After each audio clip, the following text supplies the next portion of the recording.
Hello guys, मेरे YouTube channel में आपका स्वागत है। आज का हमारा टॉपिक है नॉन कॉपरेशन मूवमेंट। ये मूवमेंट कब स्टार्ट हुई थी? 1920 से लेकर 1922 तक। Introduction. The non cooperation movement was the first mass movement launched under the leadership of Mahatma Gandhi in 1920। ये एक ऐसी मूवमेंट थी जो लॉन्च की थी किसने? महात्मा गांधी ने 1920 में। It is aim was to bring swaraj self rule by withdrawing Indian cooperation from British institutions peacefully. इसका मेन एम क्या था? To bring swaraj. स्वराज माने self rule. Background causes. Rowlatt act 1919 allowed arrests without trial wide spread anger.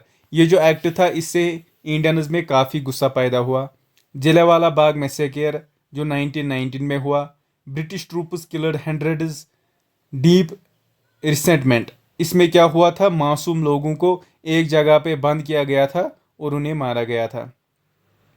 खिलाफत movement. Muslims wanted to protect the Ottoman Khalif. Gandhi united Hindus and Muslims. ये जो खिलाफत movement थी इसमें क्या किया गया था? ब्रिटिशर्स ने कहा था कि एक खलीफा जो एक पोस्ट होता था, किनका? मुस्लिम स्पिरिचुअल लीडर होता था, उसके पद को हटा देंगे। मगर गांधी जी ने इस मूवमेंट में हिंदूज और मुस्लिम्स को एकजुट कर दिया। Economic problems. Heavy taxes, price rise, unemployment under British rule. और ये इकोनॉमिक प्रॉब्लम्स क्या आ रही थी? एक तो हैवी टैक्स लगाए गए थे और चीज़ों का दाम बढ़ाया गया था। अनएम्प्लॉयमेंट, बेरोजगारी बहुत ही ज़्यादा थी। किनके अंडर? ब्रिटिश रूल के अंदर। Launch of movement. ये मूवमेंट कब लॉन्च हुई? सितंबर 1920 को। कांग्रेस स्पेशल सेशन कब हुआ था? 1920 में सेशन हुआ था। कहाँ हुआ था? कोलकाता में हुआ था। लीडर कौन थे इसके? महात्मा गांधी थे। मोटो।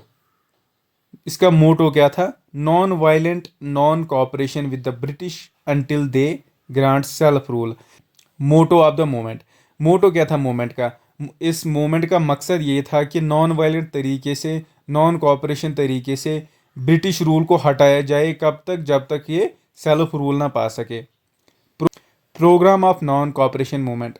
Boycott of British title and honours, government schools, colleges, law courts, legislative councils, elections, foreign goods, promotion of स्वदेशी।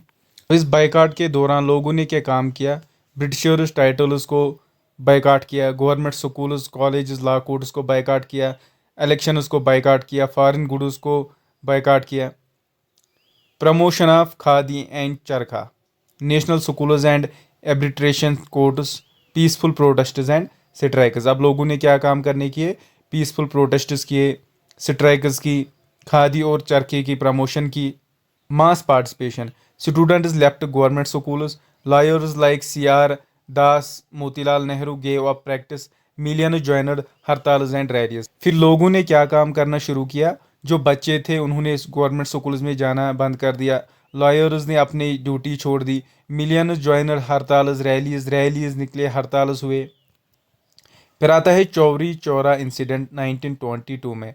ये चौरी चौरा इंसिडेंट है। ये एक ऐसा प्रोटेस्ट था, नॉन वायलेंट प्रोटेस्ट था पहले, मगर इसने टर्न किया वायलेंट तरीके में जब एक पुलिस स्टेशन में 22 पुलिसमैन को जलाया गया और वो मर गए। Gandhi called off the movement on 12 February 1922 at it had turned violent. फिर गांधी जी ने क्या काम किया? इन्होंने इस मूवमेंट को बंद कर दिया। 12 कब बंद किया? 12 फरवरी 1922 को, क्योंकि ये वायलेंट तरीके में फिर चली गई थी। क्योंकि गांधी जी को नॉन वायलेंट तरीका पसंद था, इससे गांधी जी को बहुत ही ज़्यादा दुख हुआ। Significance. First national wide movement involving peasant, students, womens and workers. ये एक ऐसी मूवमेंट थी, पहली मूवमेंट थी जिसमें बच्चों ने, औरतों ने और काम करने वालों लोगों ने भी हिस्सा लिया। Gave people confidence that they could challenge British power. और इस मूवमेंट ने क्या किया? कॉन्फिडेंस दिया लोगों में, क्योंकि वो उन्हें लगा कि हम ब्रिटिशर्स को भी चैलेंज कर सकते हैं। Promoted Hindu Muslim unity though later it weakened. अगरचे इसने हिंदू मुस्लिम यूनिटी को प्रमोट किया मगर आखिर में नहीं रही। But popularised non violence struggle as a weapon. The non cooperation movement was a turning point in Indian freedom struggle. ये नॉन कॉपरेशन मूवमेंट क्या बना, ये एक टर्निंग पॉइंट बना हिंदुस्तान के जंग आज़ादी के दौर में। It awakened political consequences among common people and laid the foundation for future movements like civil disobedience and quiet India movement। इसने जागरूक कर दिया हिंदुस्तानी लोगों को और फाउंडेशन बन गई आने वाली मूवमेंट्स के लिए, जो थी civil disobedience movement and quit India movement. अगर आपको ये आज का लेक्चर पसंद आया तो प्लीज़ चैनल को सब्सक्राइब करें और वीडियो को शेयर करें, लाइक करें। Thank you.